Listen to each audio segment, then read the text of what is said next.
आज की इस वीडियो में हम एक्सेल को टॉपिक वाइज सीखने वाले हैं। ये हमारा एक्सेल सीखो टॉपिक वाइज सीरीज का पहला वीडियो है, जिसमें हम पूरे एक्सेल को टॉपिक वाइज सीखेंगे, एक एक पॉइंट को कवर करते हुए।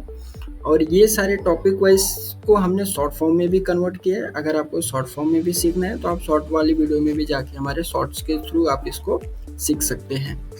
तो सबसे पहले यहाँ पे जो पूरा इंटरफेस दिखाई दे रहा है आपको, ये होता है हमारा वर्कबुक। और यहाँ पे हमने एक शीट बनाया हुआ है, इसको हम थोड़ा हाईलाइट कर लेते हैं, जिसको आपको टॉपिक वाइज यहाँ पे हम आपको एकदम एक्सप्लेन कर पाएंगे।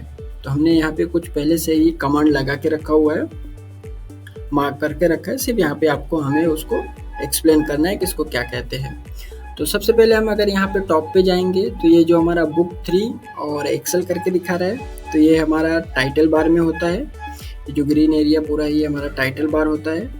और बुक 3 ये हमारे फाइल का नाम है। और एक्सेल जो हम सॉफ्टवेयर पे काम कर रहे हैं, तो यहाँ पे ये एक्सेल में हम काम कर रहे हैं, इसलिए हमारा यहाँ पे एक्सेल शो हो रहा है। फिर उसके नीचे हम आएंगे तो यहाँ पे देखेंगे जो बहुत सारे हमें यहाँ पे ऑप्शन दिखाई दे रहे हैं, जैसे file, home, insert, page layout, formula. ये हमारे सारे टैब होते हैं, जो टैब के अंदर हमें यहाँ पे अलग अलग टाइप के यहाँ पे हमें ऑप्शन यहाँ पे दिखाई देते हैं। तो इसको हम आगे चल के 1 बाय 1 करके पूरे टैब के बारे में यहाँ पे हम पढ़ने वाले हैं। और उसके बाद ये जो हमारा पूरा टैब और उसके अंदर जो ये सारे कमांड्स है, ये सब पूरा कमांड हमने जो यहाँ पे येलो लाइन किया है, ये होते हैं हमारा रिबन। पूरा इसको हम रिबन बोलते हैं, जो कि हमारे जितने भी ये ग्रुप है ये और टैब, जितने भी टैब है ये सब हमारे रिबन के थ्रू आते हैं, रिबन के अंदर आते हैं। और उसके नीचे हम आएंगे, यहाँ पे हमने इसको यहाँ पे जो छोटे छोटे ऑप्शन दिखाई दे रहे हैं, ये होते हैं हमारे क्विक एक्सेस टूल बार। जैसे जो कमांड आपको बार बार देना है और आप चाहते हैं कि वो आपके पेज पे, जैसे मैं यहाँ पे कुछ काम कर रहा हूँ तो ये हमारे कमांड पे ही रहे, जैसे मैं चाहूँ तो उसको जब भी चाहो तुरंत अप्लाई कर सको। तो इसके लिए आप यहाँ पे क्विक एक्सेस टूल बार का यूज़ कर सकते हैं। जैसे आपको यहाँ पे बार बार कंट्रोल X का यूज़ करना है, तो यहाँ पे आप कट वाले ऑप्शन को यहाँ पे यूज़ कर सकते हैं। फिर आपको या अंडू रीडू करना है तो आप यहाँ पे यूज़ कर सकते हैं। और अगर आप इसको और कुछ इसमें कस्टमाइज करना चाहते हैं तो यहाँ पे एक छोटा सा ऑप्शन है, इस पर आप क्लिक करेंगे तो यहाँ पे पूरा ऑप्शन मिलके निकल के आ जाएगा। जो कि क्या है कि आप यहाँ पे देख सकते हैं कि आपको जो भी कमांड चाहिए आप यहाँ से इसको ऐड कर सकते हैं। मोर कमांड पे जाके आप इसको और अच्छे तरीके से आप यहाँ पे ऐड कर सकेंगे, जो आपको अपने अकॉर्डिंग चाहिए। यहाँ से आप बहुत सारे ऑप्शन है ऐड कर सकते हैं। आप ऑप्शन को यहाँ पे देख सकते हैं और अपने अकॉर्डिंग यहाँ पे आप रख सकते हैं इसको। उसके बाद हम देखेंगे, उसके नीचे आएंगे तो ये हमारा जो ग्रीन एरिया दिखाई दे रहा है, यहाँ पे छोटा सा बॉक्स बना है हमने, E9 करके लिखा है। ये होता है हमारा नेम बॉक्स। जैसे हम जो भी सेल में क्लिक कर रहे हैं तो यहाँ पे देखो, जिस भी सेल में हम क्लिक कर रहे हैं वहाँ पे ये एक रेफरेंस नंबर दे रहा है। जैसे मैं यहाँ पे G5 में हूँ तो यहाँ पे दिखा रहा है G5 वाले सेल में आप एंट्री कर रहे हैं या आपने उस बॉक्स को सेलेक्ट किया हुआ है, तो ये नेम बॉक्स में ये शो होता है। उसके बाद हम देखेंगे उसके राइट साइड में हमारा ये जो F करके लिखा है FX, ये होता है हमारा फार्मूला बार, इंसर्ट फंक्शन। यानी फार्मूला बार में क्या होगा, जैसे मैंने यहाँ पे कुछ भी लिखा, 10 लिखा मैंने, तो ये देखेंगे 10 हमें यहाँ पे भी दिख रहा है और हमें यहाँ पे फार्मूला बार में भी दिख रहा है। अगर मैं इसके नीचे 10 फिर से लिख के अगर मैं यहाँ पे कोई फार्मूला अप्लाई कर देता हूँ, तो आप देखेंगे कि ये जब भी मैं उस सेल को सेलेक्ट करूँगा तो ये फार्मूला हमारा यहाँ पे फार्मूला बार में भी हमें शो होगा। अगर मैं यहाँ पे डबल क्लिक करूँ सेल में तो भी हमें यहाँ पे भी फार्मूला बार दिख रहा है और हमें फार्मूला बार में भी फार्मूला शो हो रहा है। और अगर आपको, जैसे आपका फार्मूला अभी फ़िलहाल छोटा है, अगर आपके पास बड़े फार्मूले हैं, अपने बहुत बड़े डेटा पे काम कर रहे हो और आपको लग रहा है कि हमारा जो रिबन है, सॉरी ये जो फार्मूला बार है ये हमारा बहुत छोटा है, अगर आपको इसको बड़ा करना है तो आप यहाँ से इसको बड़ा कर सकते हैं अपने अकॉर्डिंग। और बड़ा करके देख सकते हैं आप, कितना भी बड़ा फार्मूला हो आप यहाँ पे शो होगा और आप इसको इजीली समझ सकते हैं और देख सकते हैं।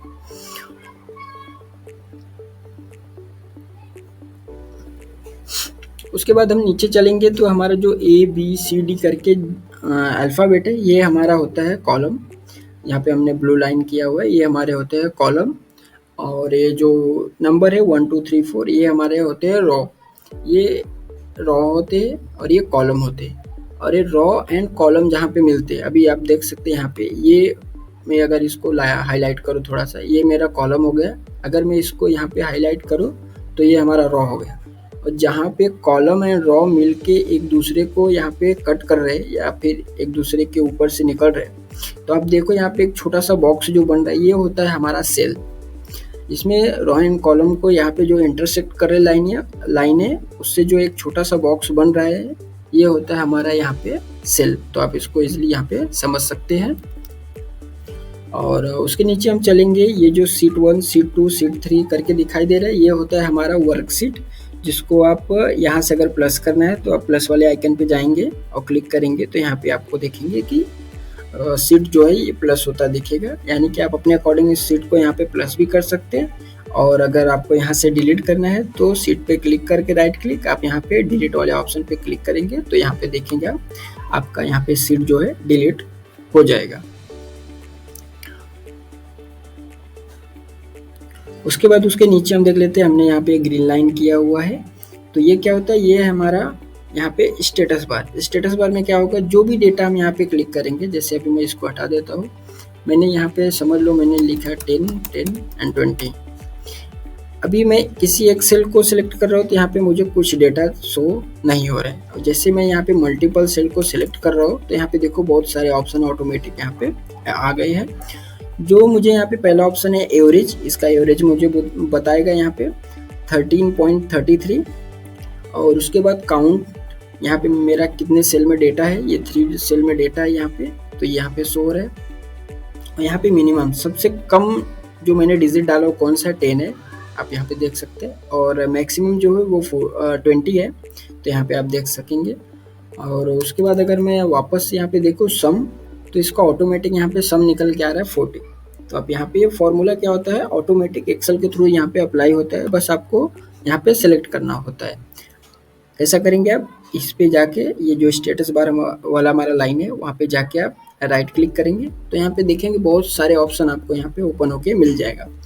जैसे आपको जो भी ऑप्शन यहाँ पे अप्लाई करना है, आप यहाँ पे क्लिक करके उसको अप्लाई कर सकते हैं। जैसे मुझे यहाँ पे मिनिमम मैक्सिमम को हटाना है तो आप देखेंगे कि यहाँ पे मिनिमम एंड मैक्सिमम यहाँ पे हट चुका है। फिर अगर हमें लाना है तो राइट क्लिक करके आप इसको मैक्सिमम एंड मिनिमम पे आप क्लिक करेंगे तो यहाँ पे देखेंगे आप मिनिमम मैक्सिमम यहाँ पे आपका आ चुका है।